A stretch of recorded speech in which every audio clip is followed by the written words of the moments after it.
Hello ഗുച്ചൻ Tak, ഞാൻ Anoop, ഗോൺസോൺ foreign സ്റ്റഡീസിലെ B2 സ്റ്റുഡൻ്റാണ്. ഞാൻ ഇന്ന് ഭയങ്കര ഹാപ്പിയും എക്സൈറ്റഡ് ആയിട്ട് നിൽക്കുകയാണ്. ഞാൻ ജർമ്മനിക്ക് പോവാണ്.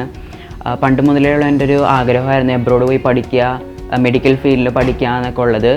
അപ്പോൾ ഗോൺസോൺ ഫോറിൻ സ്റ്റഡീസാണ് എന്നെ അതിനെ സഹായിച്ചത്.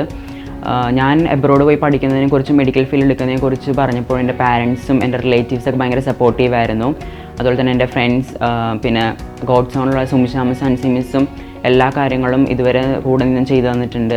ഗോഡ്സോണിനെ കുറിച്ച് പറയുകയാണെങ്കിൽ അവിടുത്തെ നല്ലൊരു ക്യാമ്പസ് ആയിരുന്നു. അവിടെ എനിക്ക് കുറേ ഫ്രണ്ട്സിനെ കിട്ടി. എല്ലാവരും ഭയങ്കര സപ്പോർട്ടീവും ഭയങ്കര കമ്പനിയൊക്കെ ആയിട്ട് ഞങ്ങൾ ഒരുമിച്ച് എല്ലാം ജർമ്മനൊക്കെ പഠിക്കും, അങ്ങനെയൊക്കെ ആയിരുന്നു. ഫാക്കൽറ്റീസ് ആണെങ്കിൽ അക്കാഡമിക്സിൻ്റെ കാര്യത്തിൽ Godszone students B2 level maximum first അറ്റംപ്റ്റിൽ തന്നെ കിട്ടാറുണ്ട്. ഫാക്കൽറ്റീസ് ഭയങ്കര സപ്പോർട്ടീവായിരുന്നു. മാനേജ്മെൻ്റ് ആണെങ്കിലും സപ്പോർട്ടീവാണ്. അപ്പോൾ ഗോഡ്സോൺ ചൂസ് ചെയ്യാനുള്ള കാരണം എന്ന് വെച്ച് കഴിഞ്ഞാൽ അവിടെ ജർമ്മൻ A1 മുതൽ B2 ലെവൽ വരെയും പഠിപ്പിക്കുകയും അതുപോലെ തന്നെ പ്രോസസ്സിങ് ചെയ്തു വരികയും നമ്മളെ ജർമ്മനിയിൽ എത്തിക്കുന്ന അവിടുത്തെ ചെന്നിട്ടുള്ള കാര്യങ്ങളാണെങ്കിലും ഇവിടുത്തെ മാനേജ്മെൻറ്റിൻ്റെ അണ്ടറിലായിരിക്കും. അപ്പോൾ അവിടെ സപ്പോർട്ട് ഉള്ളതുകൊണ്ട് തന്നെയാണ് ഗോഡ്സോൺ ചൂസ് ചെയ്തത്.